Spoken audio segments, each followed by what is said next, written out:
Hi అండి, welcome back to Warangal వంటలు. ఈ రోజు మన రెసిపీ వచ్చేసి చికెన్ ఫ్రై. ఈ చికెన్ ఫ్రైని ఇలా చేసి చూడండి. బ్యాచిలర్స్ అయినా కొత్తగా వంట నేర్చుకునే వాళ్ళైనా ఈజీగా చేసుకోవచ్చు. సో లేట్ చేయకుండా ఈ చికెన్ ఫ్రైని ఈజీ అండ్ టేస్టీగా ఎలా చేయాలో చూసేద్దాం రండి. ముందుగా 1/2 kg వరకు చికెన్ తీసుకొని బాగా క్లీన్ చేసి వాష్ చేసి ఒక బౌల్లోకి తీసుకోవాలి.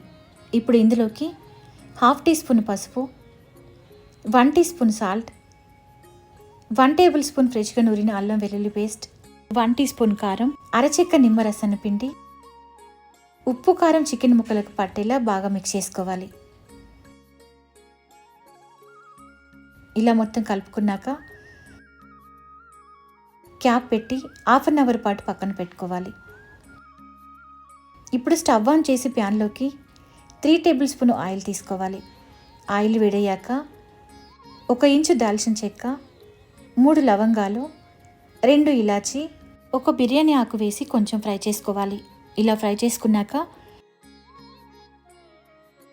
ముందు ప్రిపేర్ చేసి పెట్టుకున్న చికెన్ వేసి 10 నిమిషాల వరకు మంటని హై ఫ్లేమ్లో పెట్టి ఫ్రై చేసుకోవాలి.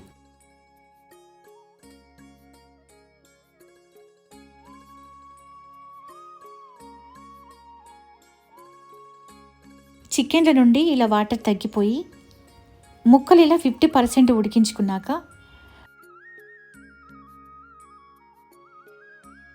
ఆయిల్ ఇలా సపరేట్ అవుతున్నప్పుడు ఇందులోకి మీడియం సైజులో ఉన్న 1 ఉల్లిపాయని ఇలా కట్ చేసి తీసుకోవాలి. చికెన్ ఈ స్టేజ్లో ఉన్నప్పుడు ఆనియన్ తీసుకుంటే ఆనియన్ మాడకుండా చికెన్తో పాటు ఆనియన్ ఈవెన్గా ఫ్రై అవుతుంది.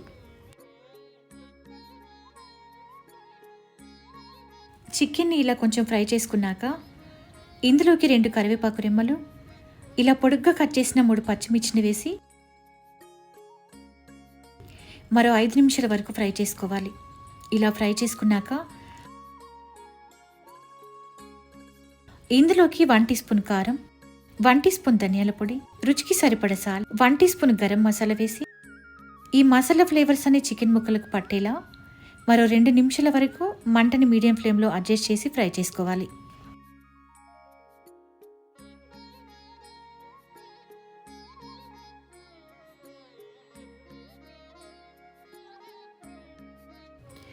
చికెన్ ఫ్రై కన్సిస్టెన్సీ ఈ స్టేజ్లో ఉన్నప్పుడు ఇందులోకి కొంచెం కసూరి మెంతి, సన్నగా తరిగిన కొత్తిమీరను వేసి కలిపి స్టవ్ ఆఫ్ చేసుకోవాలి. ఈ చికెన్ ఫ్రైని చేయడానికి పెద్ద టైం కూడా ఏం పట్టదు, ఈజీగా చేసుకోవచ్చు. టేస్ట్ అయితే చాలా బాగుంటుంది.